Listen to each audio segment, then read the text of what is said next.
The 2020 Minority Health Film Festival offers a diverse variety of films and events that we just wouldn't be able to offer in the in-person cinema experience. But I think what really makes it unique is the focus not only on public health issues, but the issues that really concern communities of color. If you're looking for a reason to engage or to try it out, this is the perfect time. Just go to mkefilm.org/MHFF.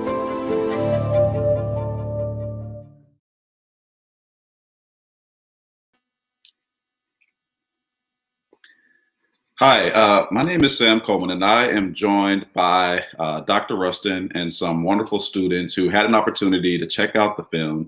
And we'd like to have a discussion around the content of the film and just its impact on viewers, and then maybe just some recommendations or thoughts that we have for those of you who may not have had an opportunity to see it yet, but you are thinking about doing so.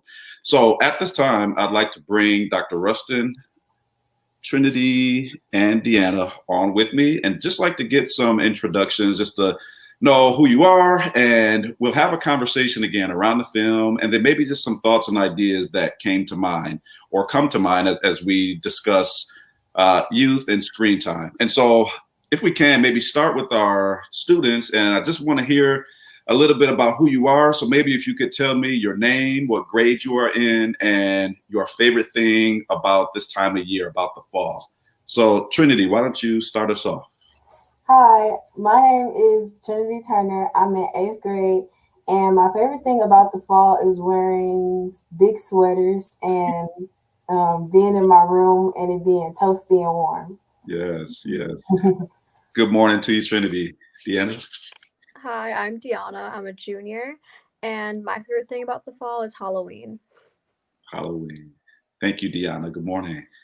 And Dr. Ruston, good morning. Hi, good morning. Yes, by all means, call me Delaney Ruston. And I would say my favorite thing about fall here in Seattle, not really the rain, which just officially started 2 days ago, but the colors here are incredible. It just becomes like enchanted land. So that's my favorite thing. I love it. I love it. Well, good morning to you all. Well, first, Delaney, if I can go to you, can you tell us a little bit about why you made this film and why it's important to you? Yes, absolutely.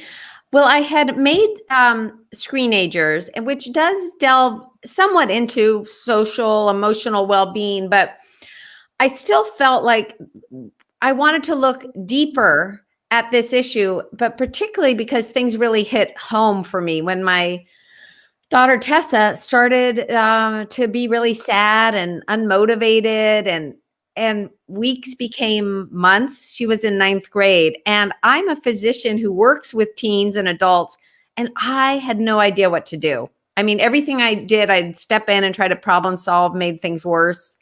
And I saw that she didn't have a lot of skills because I know schools don't actually teach about mental health. Only the first state that required it to teach anything was in 2018, and now only a handful teach.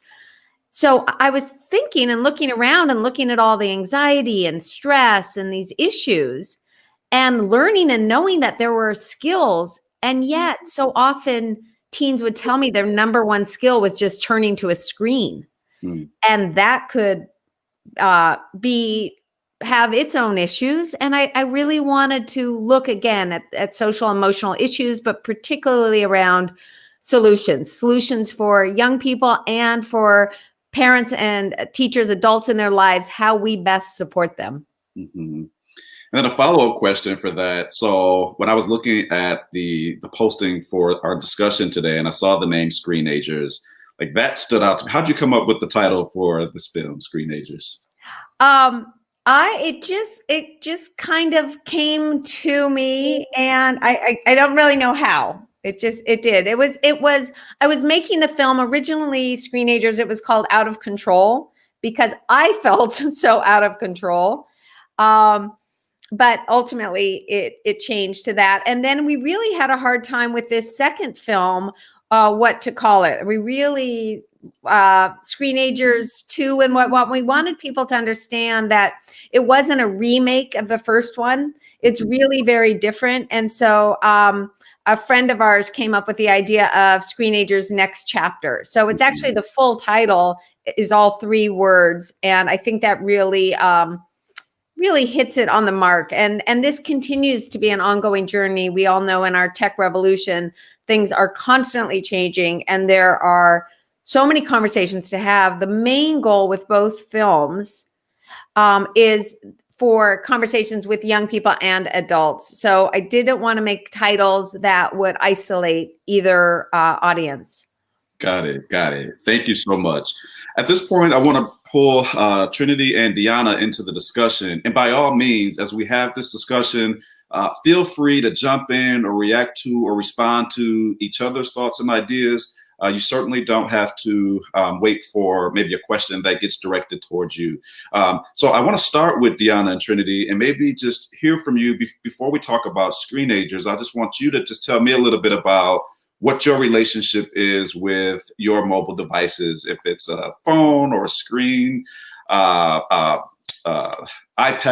or a computer screen. Just tell me a little bit about what your relationship looks like with the screens and devices you have. Well, with me, like, as someone whose whole life kind of revolves around media from the time I was born, it's a lot, really. I want to go into film, so I use my phone a lot to film things and take pictures. So there's that aspect, but then there's also social media that I go on, which I try to take a break from, but it is really hard, especially since I want to go into film. And honestly, like, that whole industry would not exist without media. But my relationship to media is pretty intimate, I would say. It's like a very close relationship, and that has its good things and its bad things, definitely. I agree with Deanna. I recently I fixed my sleep schedule from what it used to be. I used to stay up until 7 a.m. on TikTok, on Snapchat, texting my friends back, and doing all of this stuff. And that's when I realized that it's too much for me. I can't be sleeping through my days and stuff. So I've limited my screen time a little bit. It's kind of hard because I like to do all of that stuff, but I remembered that I love reading books and doing other stuff.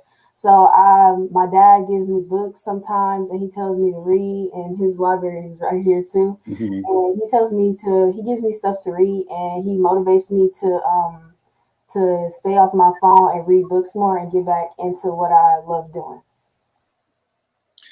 Yeah, I love that you said, I remembered that I'd like to read books. I remember that.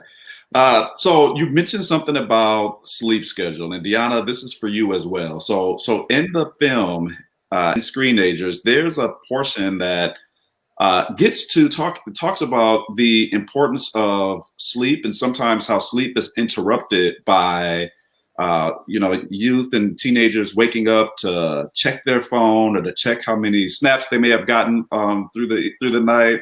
What's been your experience with that? And I think Delaney, did you say it's recommended that youth and teenagers get up to 10 hours of sleep a night? Okay. Yeah. The average is kind of 9, but 8 to 10. And it's not just the total amount or making it up on the weekends. It's really the consistency is also really key. And I will later tell you an interesting news study around that. But yeah, 8 to 10 hours for teens.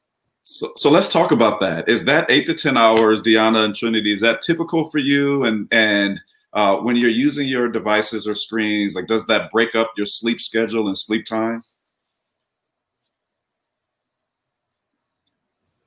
Well, for me, actually, when I was Trinity's age, around like 13 or 14, I did wake up in the middle of the night to check my phone. And I think, especially in middle school, it's a time to kind of figure yourself out, almost more so than high school, because that's like the first step of figuring yourself out, I feel like, that time of your life. And social media doesn't help because you're constantly looking at others instead of focusing inward on yourself. So I think, waking up in the middle of the night, that definitely did happen for me. But now I think I don't get enough sleep because I'm on my phone during the day. So then I have to do all the stuff that I was supposed to do during the day at night. And it's kind of like that sort of, issue, more so than going on my phone at night. Yeah, I think that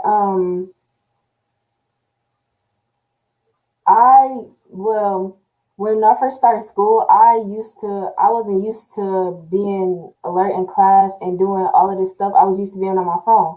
So during class, I would sneak times to look at my phone and stuff, and it would catch up to me. And then I would have to stay all these extra hours after school doing all this work I need to catch up on. And then sometimes I didn't understand because I wasn't paying attention. So it really affected me. And the first night that I was trying to go to sleep, it was really tiring because I had to turn off my TVs, give my mom my phone, and do all of this stuff just so I could sleep. And it was really hard because I stayed up the whole day just so I could fall asleep at night. And it was really hard for me. Was that, Trinity, was that now you're saying as you started back to school this year? Yeah. Uh-huh. And so do you both have keep your devices out of the bedroom at night when you sleep? I don't. Okay. Well, yeah. To me, that we've actually, new science has shown the fact that the brain is the last organ in the body to develop. I mean, it's literally our kidneys have formed, our livers, all these things, hearts, all these things that I care about as a doctor. And the brain I care about, and it doesn't actually stop its formation until about age 23, 24. And so researchers have been doing new imaging and statistical analysis and looking at the connectivity in brain regions of teens, those who are getting interrupted sleep versus those who don't. And they've actually found abnormal patterns in the neuronal pathways of teens who are getting consistent interrupted sleep. These kind of things have me really worried. And what I actually am really upset with my field and love being at this minority health film festival, which just means so much to me. And my field has really let us down. Medicine, medical, and mental health. We should be having national campaigns morning and night that is all about having devices out of the bedroom at night. And it's to me a travesty that we don't. And I think for both of you guys to expect to be able to stay off of your devices at night, like maybe you are right now, but then you get in a relationship or your friend's having a hard time, right?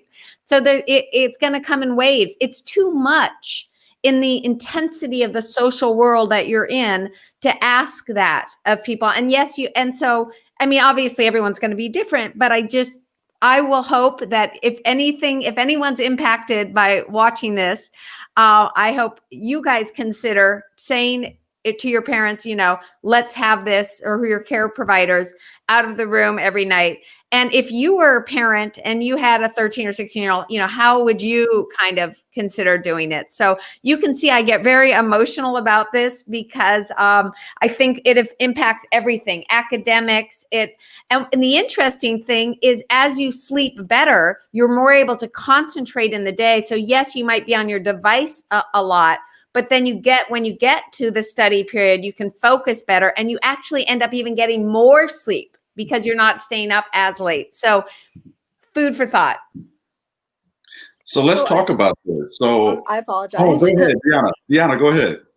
No, I know you were talking about how you kind of asked the question like how I would raise my kids with media, and I only think that this is gonna get worse.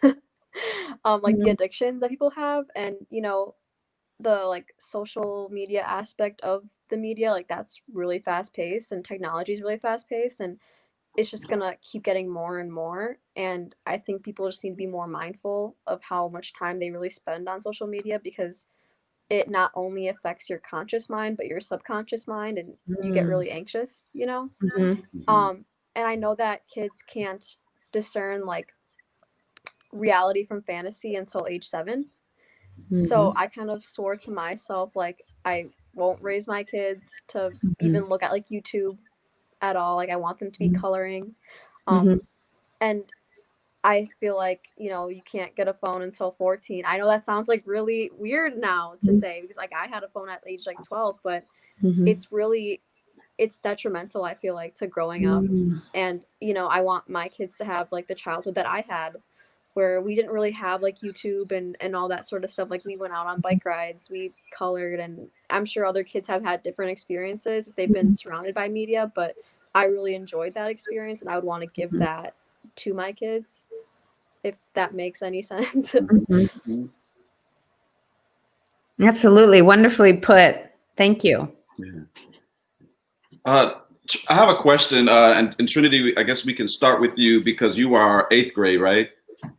Okay. So in Screenagers, there was. And, Sam, let me interrupt. Let's call it just Next Chapter, because I don't want people to be confused. The original film, Screenagers, but this is Screenagers Next Chapter. So just to make it short, we can just call it Next Chapter. Next Chapter. All right. So in Next Chapter, middle school students had an opportunity to hear from high school students. So in the same way, Trinity, that you and Deanna are having dialogue right now in this space, we see that in Next Chapter. And one of the things that one of the middle school students shared was, I feel like I can learn more and express myself more about how I'm interacting with or experiencing the use of social media and my screens, because a teenager and a high school student knows this in ways that my parents just would not know. Did that connect with you as well, when, as far as you being able to learn from or talk about your social media and your interaction with your devices with people closer in your age range compared to maybe parents might not understanding that? Yeah, I think that for me, I think how do I work this? That sometimes it's a good thing for me to be on my phone when I'm expressing myself and doing all of this different stuff, but people may not understand that. People who don't do the same thing as me, they might express themselves in different ways. But for me, it's like sometimes I actually do need to be on my phone to talk to other people about how I'm feeling and get all of this stuff off my chest, because I can't really do it in person now. But it's sometimes for me it's a good thing. But I know not all the time I need to be on my phone, and I know that I need to be out there. So Delaney, when you hear a student say, I actually need this, like I need to be on my phone, I need to be able to have that connection, particularly now when many social interactions have moved into virtual spaces, what's your reaction to that? Oh, I think it's absolutely true. I learned the hard way that when I was just doing a scare tactic and just saying, oh, screen time, social media, it's awful. I didn't realize how much that was losing the number one tool I had with my kids around the screen time things, which is our communication. And I needed, as a parent, first and foremost, to start to really validate that reality, the ways in which, just like Deanna said and Trinity, like you're connecting with friends, you're also creating, you're learning, right? There's certain things that are really valuable to you. And so I needed to spend more time on that. And then from there, we could then have a really more meaningful conversation. Okay, what are the things that aren't working, and how together do we prevent excessive screen time? Because believe me, the companies want you on 24/7. The tech companies, that's how they make their money. You're not charging you for Snapchat and Instagram, right? It's your attention.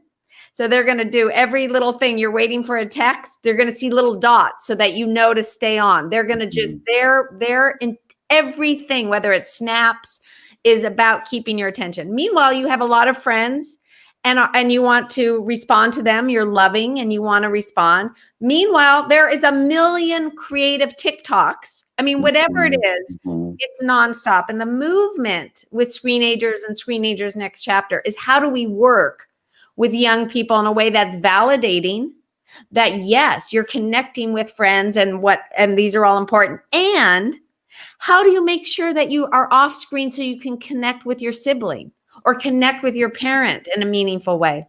I'll just end by saying, in doing these films and filming in homes before COVID, it broke my heart so often when one kid in particular said what I heard variations of. He said, the only time I talk with my sister is when I'm knocking on the bathroom door and she says, hey, I'm in here, leave me alone. They were both in separate worlds all the time on their devices. That is the type of thing that leads to a feelings of isolation on a subconscious and conscious level and losing connections that are also important to prevent that loss. Deanna, Trinity, when you hear that, those examples about maybe how screen time can maybe isolate or even minimize the amount of interaction that you would have with family members at home, what's your reaction to that, or maybe your experience with how relationships and time with folks in your household might be impacted by the time that you spend on the screen? Well, I think that is definitely valid. I've experienced that before. I have a little brother and a little sister. So my brother is really close in age with me. He's just a grade younger than me. And I mean, we talk. I drive him to school. We talk there. And then we kind of just go to school. Then he goes to football. And then we're both home. And we go on our phones because we've been doing separate things all day. And that's completely fine. But I do try to make an effort. Like I'll tell him, do you want to go to Starbucks today? Or do you want to like go get ice cream today? So I do try to make an effort, but definitely like we do live separate lives and that's all right. And we are on social media a lot. So there's like just a little bit of time that we do have together, which now I'm like reflecting on that. I'm like, maybe I should spend more time with my siblings. But yeah, I do really feel that. And I feel like that statement is really valid, that people don't spend as much time with people in their households or even friends, I would say. I feel like I've talked more with my friends on social media than I do in person. But yeah, I feel like that statement is valid. Yeah, I think that my little sister, she's just 2 grades younger than me. She likes to play on her computer, play Roblox or whatever she likes to do. And I realized that we both don't talk to each other as much as we should. Like we used to, when we were little, we used to be like, come on, mom, dad, come on, see who can make slime better and do all of this and stuff like that. And I think we need that bond back because it's important and I want to spend more time with her. And sometimes I go in her room and watch her play the game and say, oh, wait, can I try this and do that and stuff. So, yeah. And also I was gonna say, you know, our generation is growing up. One day we are going to be parents, you know, so would that, if we're on social media at the time that we're also parents, would that affect like how our kids grow up and that sort of thing? And if they become addicted, would it just make this entire situation, this entire like dynamic worse? And that's just kind of like, I just had like a wow moment just now. Like that's crazy when you think about it, because you know, I would say that people have an addiction to their phones, and addiction just doesn't just go away overnight. So you really have to work towards letting that go, and that's kind of scary to think about, that you might not spend as much time with your family because you're just obsessed with this like saturated world. Deanna, you mentioned something that kind of pivots into the next part of the discussion that I wanted to talk about. And that was the addictive nature that kind of is at play with the use of phones and devices. And what we know about addiction is it's not just solely the act of being addicted or consumed with something that creates an impact, but it's also some of the other ways that addiction might affect relationships or emotional well-being or things that you might be interested in. And in Next Chapter, there is a discussion or a connection made around the impacts of device use and the connection between that and anxiety, depression, challenges with experiencing healthy self-esteem. And so I guess, Delaney, can you talk a little bit about how the addictive nature and the addiction to the screen is affecting the wellness of the whole child or whole adolescent? Well, first, I actually don't tend to use the word addiction. So just to just give a quick reason why, in Screenagers, the first film, you do see a person who is recovering actually in a center because his video gaming became so compulsive and all-consuming that he was literally having so many negative outcomes. He was flunking out of college. Things were a complete disaster. Okay, so that is true addiction. What's happening now with young people wanting to be on devices so much is that reality is if they were with friends, let's say playing baseball or doing something fun, they wouldn't have to like go over and keep checking. Like if you are really engaged in stuff, and also a lot of them aren't having so many negative outcomes. I don't like to use the word because I want young people to know two things. I don't want them to use it as an excuse. I'm addicted. Sorry, I'm not even going to try. And I don't want them to feel powerless. Like, I have no control over this. I'm just addicted. As a physician, I work a lot. I'm a primary care provider. A lot of my work is in behavior change. It's people who are doing behaviors that are causing a lot of harm and working with them to change it. So the narrative to me is important. And I say to them, changing behavior for a sustained amount of time is the hardest thing we do as humans. And yet, not giving up, trying that flexibility and trying new ways, that is our superpower. And also, it also means that if it were so easy, if we could do it on our own, we would probably have already done it. So that, I've had 5 conversations like that this week in my clinic because I was there 3 days this week.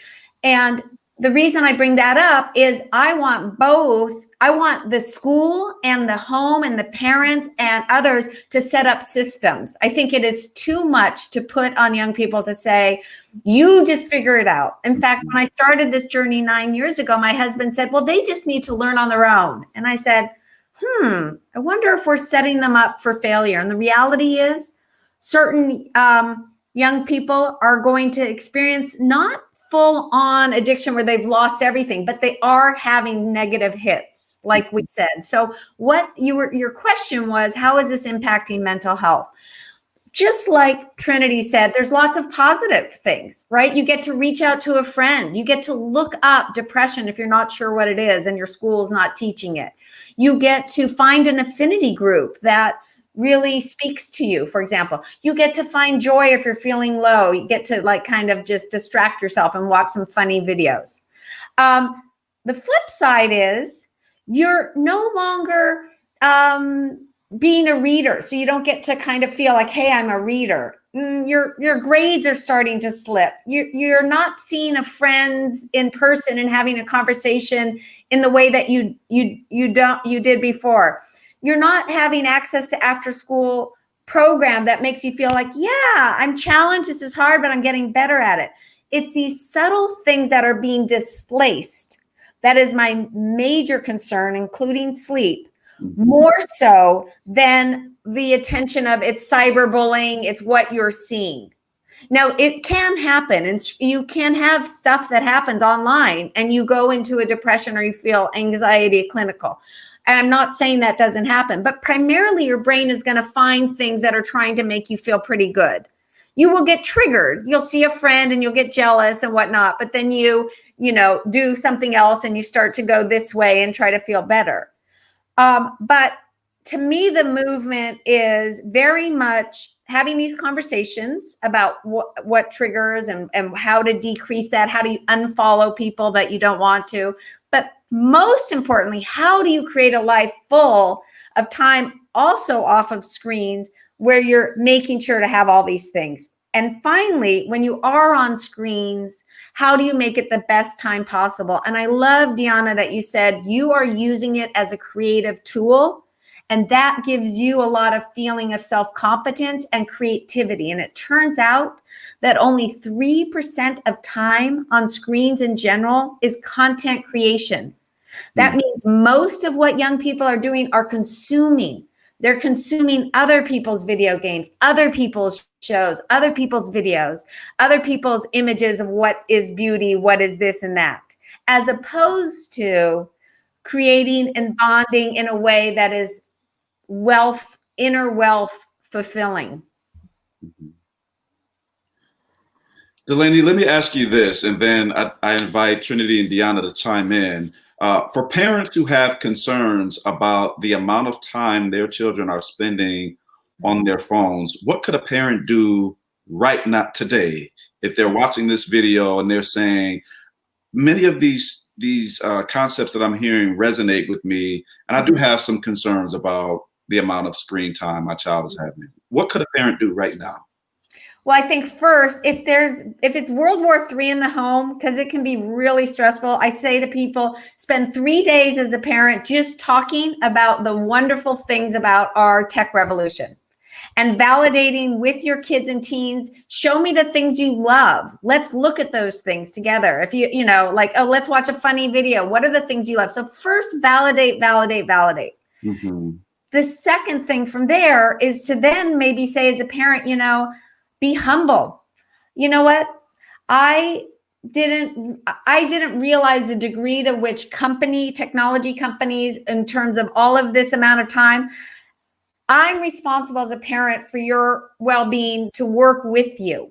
We're going to work together. I want to step back and work together. And I'm humbled that I want to make sure you're having healthy screen time and time off of it. And one of the things that I created 5 years ago was that I did this with my family called Tech Talk Tuesdays, where I kept going back to the negative. As a parent, we are scared. We know they're seeing lots of crappy and awful things. We know they're comparing and despairing.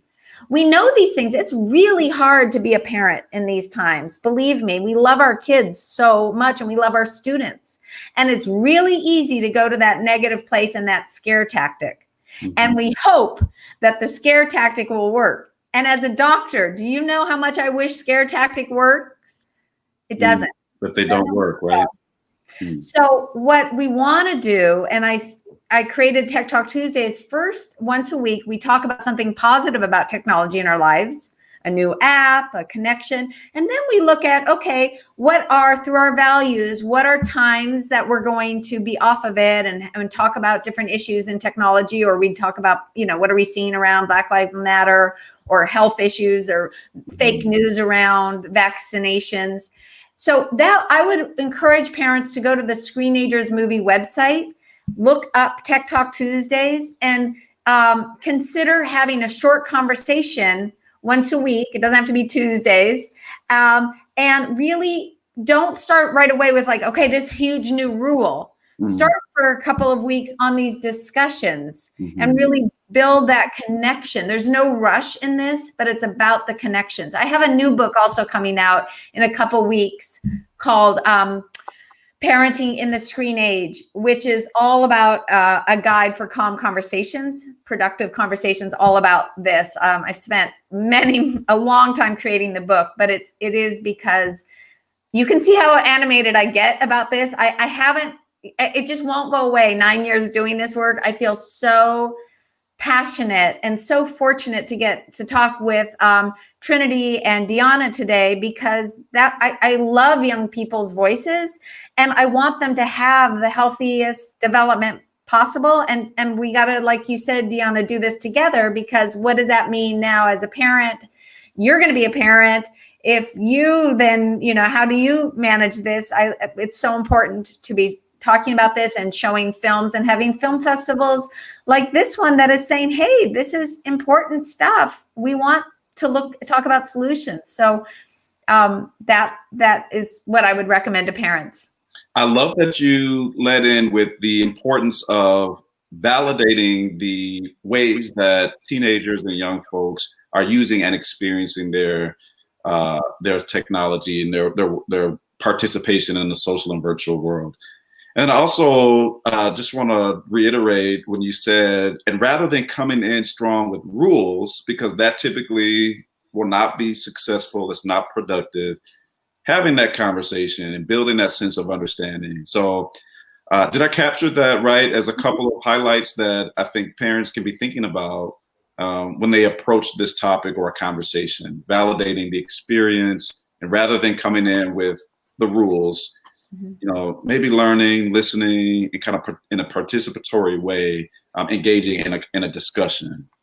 Mm-hmm. And I would say, like I said, to be humble. I mean, I'm to be humble and to say, you know what, I messed up as a parent. I didn't realize the science of sleep and the importance of brain development. And I know you're doing the best you can, and that's great. I just need to parent with integrity, and devices need to be out of the bedroom during sleep time. We can work together to figure out what time that is during the week. It might be, is it 9? Is it 10? Is it 11? Whatever. But then I'm just going to, and when you move out of the house, you can sleep with screens like all over you. But as a parent, I got to parent with integrity. And I just have to add a story about that. My son in the fall came back from college because of COVID. And about 3 days in, he came upstairs. He said, Mom, we got to order a new alarm clock. And I said, why? And he goes, well, the one downstairs broken. And I've been having my phone in my room, and I don't like it. Creating those healthy habits sometimes will stick. So I throw that out too. I'm curious what Deanna and Trinity are thinking. I know we focus a lot about sleep and devices out of the bedroom, and I'm wondering if you would consider having devices out of your bedroom. Well, I definitely would. I just use it for my alarm. What if you bought for $5 an alarm clock? Yeah, exactly.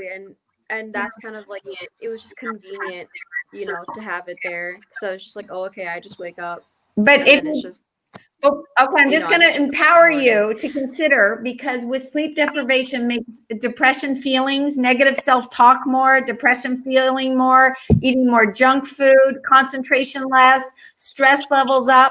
What if you bought a alarm clock, took a picture, and texted or social media to all your friends saying, I'm preserving my mental health by preserving my sleep, and I'm keeping devices out of the bedroom, so that you've amplified, you've given it even more meaning, and you've started that movement. I mean, there's not a ton we can do to help for mental health for young people. Like, we can be teaching, talking, but this is an immediate one.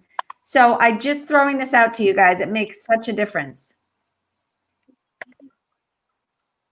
Yeah, I know you were talking about mental health and all that. I had a friend who he was like my best friend at the time, and he tried to commit suicide. That was really difficult.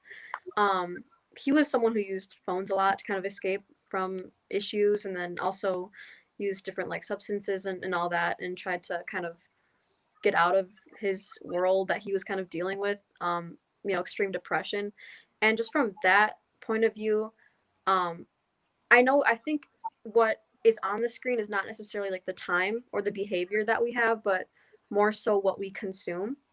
So what we do see, and I know my friend was being like heavily bullied, like just from people at our school, and that like really affected him. And additionally, we see all these things, especially now with like COVID, and there's all this misinformation, and people are trying to manipulate you into thinking a certain thing, and it's just really, really overwhelming. And I feel like that especially is what sort of gets you to make that behavior, to kind of keep going and keep looking at things and trying to validate yourself, and also like these feelings that you're having, and all these facts that might not be facts really. And I think we talk about these behaviors a lot, but I think the core of it is what we consume, because it almost initiates those behaviors, and it starts that, if that makes sense. And I've kind of seen that firsthand with my friend, who kind of like was consuming too much and got into that behavior, and led to like this really bad place. And he went into this dark place in his mind because of that. I have to say, with Screenagers Next Chapter, the thing that I'm the most happiest about is that, and thank you for bringing that up, because it is so hard. The thing that I'm most happy is that 90% of students who see the film say that they're more likely now to seek help after seeing the movie than before. And as a physician and as a mother, that just makes me so incredibly happy, because what's happening for so many is they just go into their device, particularly for boys in general, who have a hard time talking about emotions or being fed in the media that is weakness, when actually it's the exact opposite. It is really hard to be more real.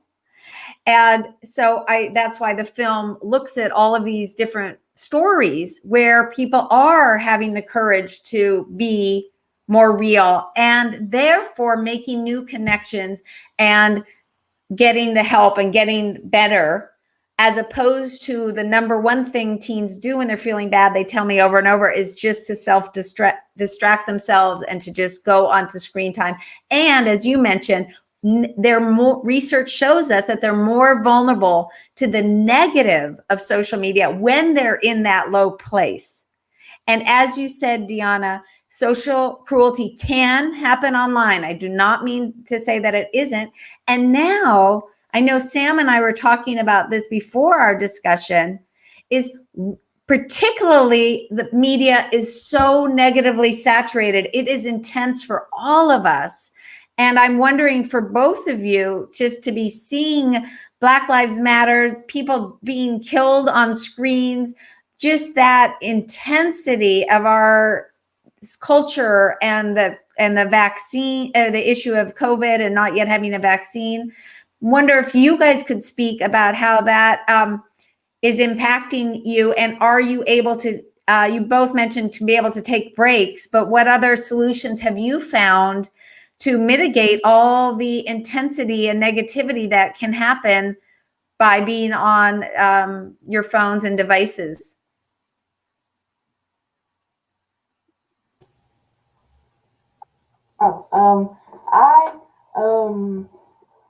One strategy that I do is I write down how I'm feeling and construct it into like a poem or just like express myself in a different way. And I know that I read books and stuff, and I'm like, I want to do that, and I want to be able to control my own story. And I'm just like, wow, I have this story going on around me that I can write about for myself. So I'll usually just write and just get whatever I'm feeling that day off my chest. Like if I had a hard day at school, I'll write about what happened. It helps me to just get on my emotions, because I know that I don't like talking to other people about it, but I know that sometimes I will have to. But it's easier for me to like write it and show people, and then they'll see like how I'm feeling through that. Fantastic. Wow. For me, I do take a lot of walks. I've been taking walks for like years now. It's just my thing. I love just kind of being alone and just putting on my headphones, listening to music, and sort of being mindful in a way, but not exactly, because I am listening to music and being surrounded by like people or noise. Otherwise, we meditate in school too. So there's like time set aside every day. There's about like 5 or 10 minutes where in classes like we'll meditate and try to be mindful of what's going on in the world, or just in within yourself. And then I also paint and draw sometimes, or I know we're talking about staying away from screens, but I love like taking videos and pictures, and I just think it's very relaxing to me to kind of like express myself. Like I really need that aspect, and if I can't do that effectively, it does cause me a lot of anxiety. And so I really try, if I'm feeling like anxious or overwhelmed with social media, like I will really try to like express myself and kind of ground myself back into that space where I was before. That's great. Sam, I know we're probably getting towards the end. I do want to say one key thing. Those were such wonderful, wonderful answers. when I've been doing this work for so long, and with Screenagers Next Chapter, you know, you see young high school students teaching either their peers or middle school students key things around social and emotional skills, like concrete ways that they have found helpful to actually talk in person or online with someone. And how do you work to repair relationships? How do you talk about suicide prevention? And when COVID hit, I really thought to myself, you know, okay, besides all this work I'm doing, you know, I have to do something else. Like something in me needs to be working to make the reset better, because there are so many issues in our society. And I decided that the impact of older teens working with younger teens was so positive. And yet, looking for years for programs that do this, you would be shocked at how few there are. And our schools do not create opportunities, for example, for high schoolers to be with middle schoolers. We are in a race to the best colleges. We're in this race, in this individualism. We are not about the reality that the best way that we teach the key skills, one of the most effective, is from near peers. Mm-hmm. And so I'm currently working with an incredible team of girls, high schoolers and young women, and we're creating something called Boosting Bravery, where high school girls once a week have a discussion with middle school girls. At this point, it's over Zoom, teaching a skill, you know, like an easy skill, like setting boundaries. Mm-hmm. I'm just kidding. That is like so hard to set a boundary with someone, right? Mm-hmm. Or navigating negative self-talk. And then during the week, the high schoolers and middle schoolers have challenges, and they get back together and say, okay, how did that go? That went awful. Okay, me too. What went well? And so I invite anyone who's interested to go to the Screenagers movie website to contact me. But Trinity and Deanna, since I have you guys on here, could I contact you guys later to see if you might want to be a part of Boosting Bravery? Yeah. Yeah, of course. The reason it's called Boosting Bravery is because I feel that girls, females, we are particularly gutsy when it comes to stepping in and doing the hard and uncomfortable work of talking about emotions and relationships. And yet we often get diminished for it. We often hear things like, oh, get over all the drama. They're just in that drama issue with all the friends. We're doing hard work. Relationships are the most meaningful and yet challenging things. And relationships with ourselves are super complicated. So I do see that females, we are really gutsy and have a lot of insight. And with more skills, we can be real leaders in this reset where we need a lot better loving and compassionate and effective communication moving forward in this country and in this world. And to that point where you said that, you know, females are more gutsy and that sort of thing, I feel like we're also more targeted. You know, mm-hmm. Online, there's predators, and not exactly to say that little boys aren't targeted, but it's more so young girls. And even mm-hmm. like myself, like I've had instances where people have tried to like ask me for certain things, and like I'm mm-hmm. always just like, no, like that's weird, and I block them. But you know, other girls might not know that. And if you're mm-hmm. younger and if you're looking for validation, that's an easy way to get it. And I feel like if you don't have that support, if all your support is like through the screen and it's not genuine and it's not real, then it's really, really, really, really easy to fall into that trap. And, you know, I've seen young girls who have fallen into that trap, and it makes me really, really sad mm-hmm. to see girls who just don't have a good self-esteem fall into this really destructive part of the internet, I would say, and just like almost destructive part with themselves, because they're kind of destroying themselves, really. They're mm-hmm. Falling into this really dark place because of someone else's really, I don't know how to explain it, like they're just stupidity almost, asking girls this stuff mm-hmm. and targeting them. But I think that's really powerful to have like young women talk to other young girls. So yay. Yeah, absolutely. I think, and Deanna, thank you for mentioning that, because I think it highlights something that Delaney shared, and then as well as what we heard in Next Chapter, and that is the value of near peers or older peers sharing those experiences, sharing that those opportunities for validation and advice and insight in ways that I think younger students who are closer in age might take and might be more open to listening to because you're closer in age and maybe have had some of those similar experiences. And so creating that space where that type of dialogue and that type of experience sharing and information sharing is so important. And I think that there's an opportunity for educators and school counselors to create those spaces or help facilitate opportunities for that to happen in our educational spaces. Yeah. We're nearing our time together. Wow, this has been so amazing. Again, if you have not had an opportunity, those who are viewing, if you haven't had an opportunity to check out Next Chapter, please make some time this weekend.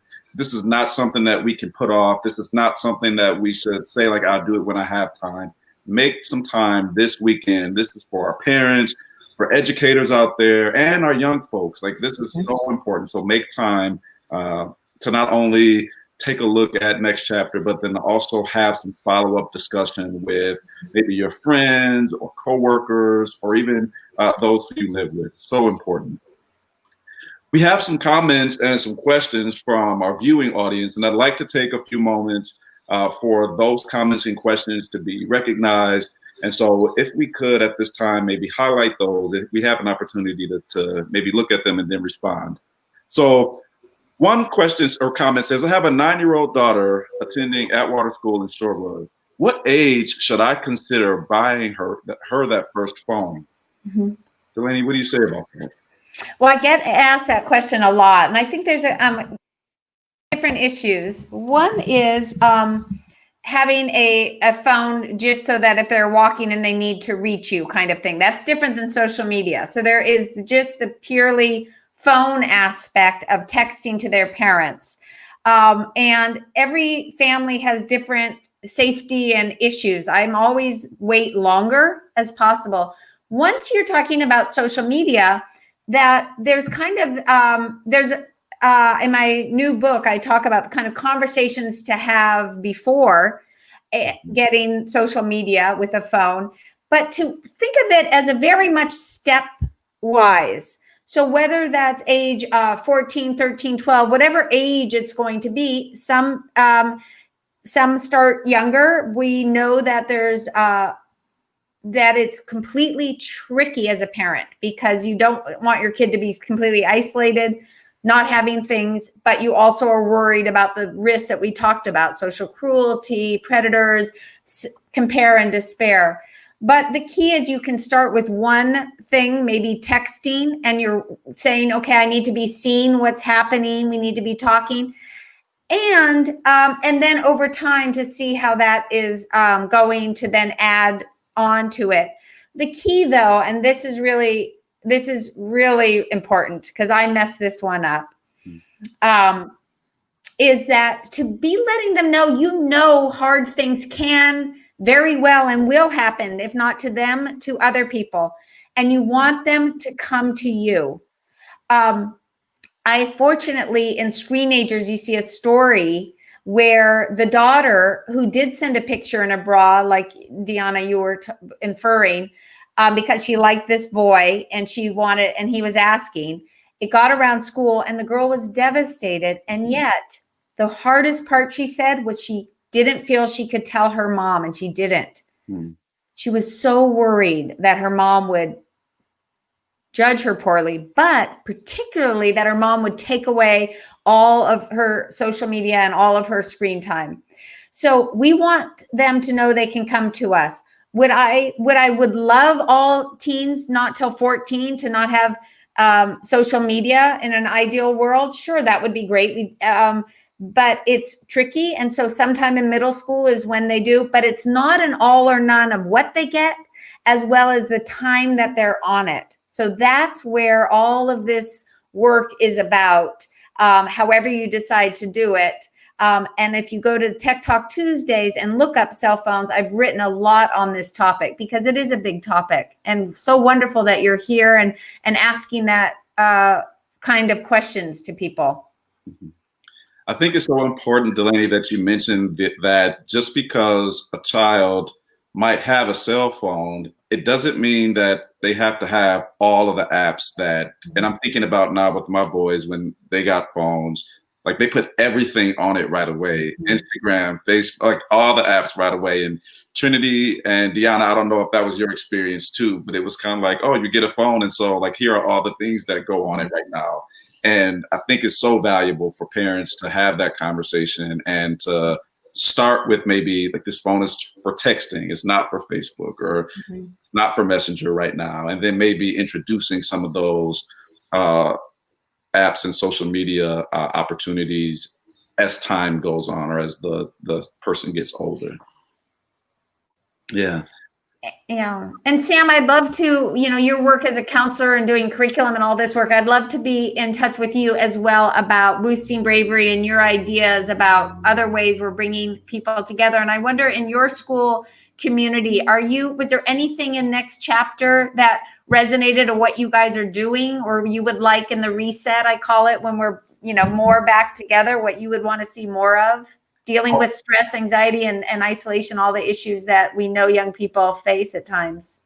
There was so much. I could talk about the three things that right away jumped out to me that either we're doing right now or we can expand. And one was the shoe holder, what is I don't know the exact name for it. Yeah.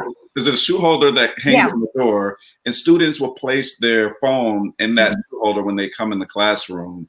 And it allows just that separation from the student and their phone so that they can focus on the learning and the interactions that are happening in the classroom. And we do some of that in our school district, and I'd love to see more of that. One of the other things that I noticed in Next Chapter that I'd like to expand in our school district is those opportunities for our high school students to have those interaction with either younger high school students or even students in our intermediate school. And because our high school and intermediate school are so close together. Oh, great. It's maybe 2 minutes walking. So across the field. And so I think the opportunities that we can create for students and near peer aged groups to be able to have those opportunities to talk about topics such as the use of technology, social and emotional wellness, just our development in the age that we're in right now. I think that that's so important. And so when I noticed that in Next Chapter, I immediately began thinking about how doable and necessary that is right here in our community. And then the third thing that I noticed is the conversation, the way that parents were now involved in the discussions with their children. And as parents were talking about and practicing ways to have conversations with their young people and with their children around technology and the use of that, just thinking about how as a school system, we can support parents in those discussions, so that parents aren't on their own to try to figure out like how to do this, and just as a school system, ways that we can be partners with our families, because we don't talk about it enough. We don't have a systemic approach with ways to support our students and their interaction with their devices and social media. And so I saw a huge opportunity for ways to engage our parent-teacher organizations and other parent groups and student groups so that we can create more of those spaces. But if we can actually do everything I saw in the that would be great. But I saw those three things that immediately I said, oh, this is perfect for Shorewood. Oh, wonderful. Well, it's been so wonderful talking with everyone. It made my day. And I was so happy, Trinity and Deanna. It's like, I have a teen advisory council also for Screenagers, and just overall my work with people like you makes this all so wonderful. So it's been so fun getting to talk with you guys and hear your thoughts. All right, well, we're coming up on an hour. So it's about time to wrap up. I'd like to have any final thoughts that Deanna, Trinity, and Delaney that you'd like to share. So Trinity, why don't we start with you? Any final thoughts or reactions to our discussion today? you were talking about earlier with the school, I thought about how we used to do stuff in my school, and we had a phone bucket, and each morning we would have to turn in our phones or keep it in our lockers. And one thing, our teachers had way too much trust with the kids with technology, so they would lie. And I know because they were my friends, and I know they would be like, "Oh, I don't have my phone on me," but I know for a fact that their parents weren't disciplining them and taking their phones away, so I knew for a fact they had them. But they were just like, and they would be on it in class and stuff like that.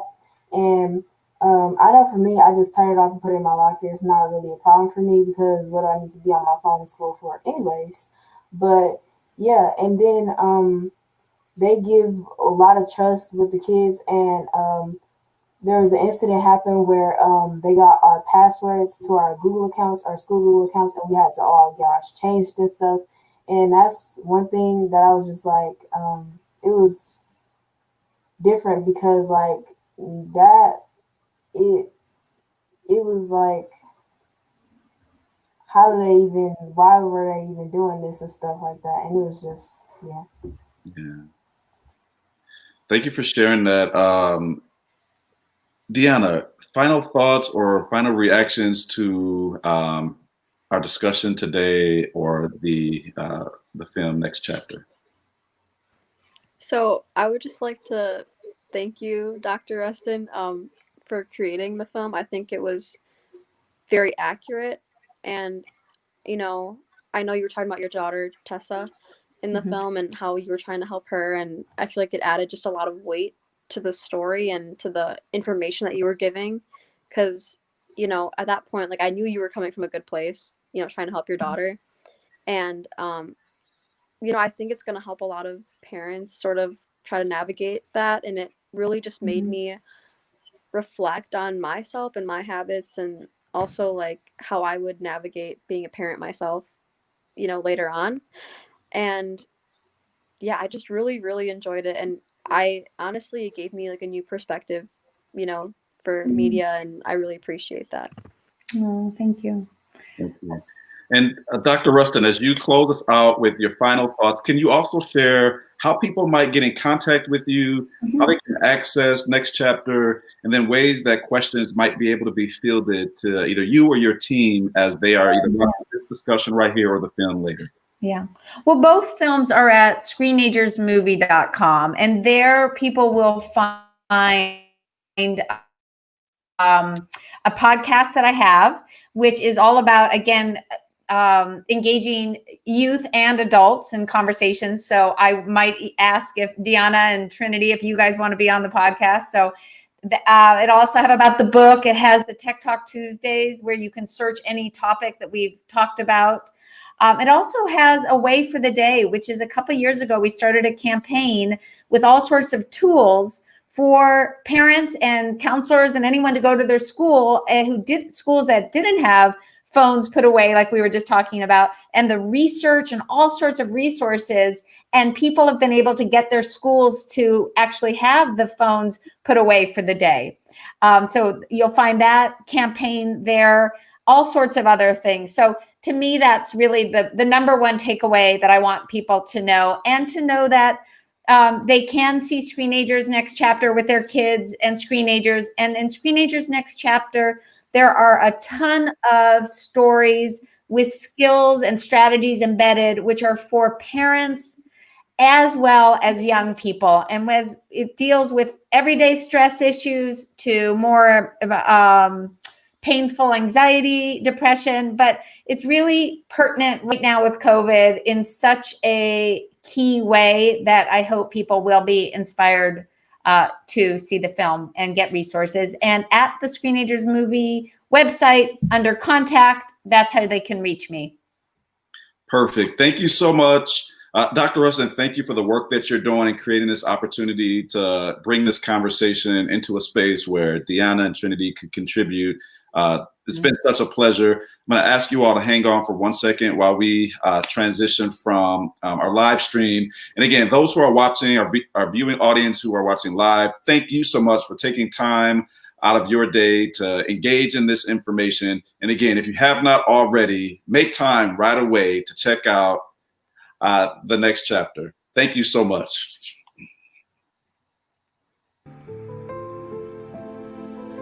The 2020 Minority Health Film Festival offers a diverse variety of films and events that we just wouldn't be able to offer in the in-person cinema experience. But I think what really makes it unique is the focus not only on public health issues, but the issues that really concern communities of color. If you're looking for a reason to engage or to try it out, this is the perfect time. Just go to mkefilm.org/MHFF